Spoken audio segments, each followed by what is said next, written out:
विधानसभा उपाध्यक्ष विनय कुमार ने शिमला में विधानसभा में हुई भर्तियों को लेकर महत्वपूर्ण बयान दिया।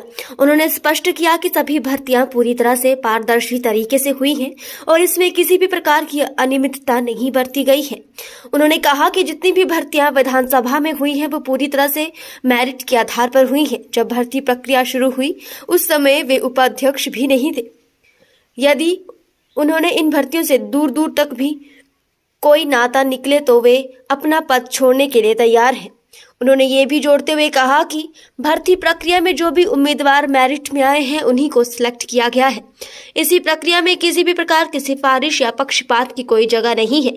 जब उनसे हॉल में दिए गए एक अन्य बयान के बारे में पूछा गया तो उन्होंने इसे तथ्यों से परे बताया। उन्होंने कहा कि ये बिना पूरी जानकारी के दिया गया बयान है। उन्होंने कहा कि उनके परिवार का राजनीति में एक लंबा और ईमानदार इतिहास रहा है कि हमारे परिवार की 9वीं पारी है और हम पिछले 45 सालों से जनता के विश्वास के कारण चुने आते जा रहे हैं। देखिए, जो ये विधानसभा में इंटरव्यू हुए हैं ये बड़े सिस्टम से हुए हैं। हर एक इंटरव्यू जो है वो बड़े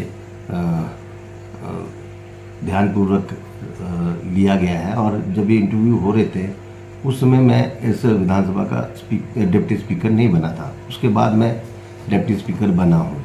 तो पहली बात तो ये है कि जितने भी भर्ती हुए उनसे मेरा कोई किसी से भी कोई जान पहचान नहीं, दूर दूर तक कोई रिश्ता नहीं है।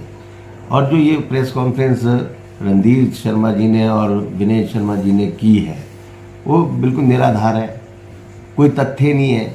अगर उनके पास कोई सबूत है या वो इस बात को साबित करते हैं तो मैं चैलेंज से बोलता हूँ उनको कि मैं अपने पद से त्यागपत्र देने के लिए तैयार हूँ और मैं अपने पद को छोड़ दूंगा अगर वो इस बात को साबित करते हैं कि इन कैंडिडेट्स में से एक भी कैंडिडेट कोई मेरी जान पहचान का है या दूर दूर तक कहीं कोई मेरा किसी से कोई रिश्ता हो।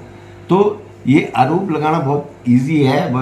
पॉलिटिक्स में आप एक दूसरे के ऊपर आरोप लगा दो, ये बोल दो वो बोल दो, पर मैं जहाँ तक समझता हूँ जो हमने विधानसभा की प्रक्रिया को देखा है उसमें बिल्कुल ट्रांसपेरेंट तरीके से और मेरिट बेस पे बिल्कुल मेरिटल जो स्टेटस रहा है जिस भी स्टूडेंट का और जिस भी चीज़ का, तो वो उस बेस पे हमने भर्तियां की है और ये बिल्कुल सही है। उसमें हो सकता है कि मेरिट में सिरमौर के लोग हैं तो वो भी आ सकते हैं, क्यों हमारे लोग भी तो इंटेलिजेंट हैं और चंबा के लोग भी इंटेलिजेंट हैं।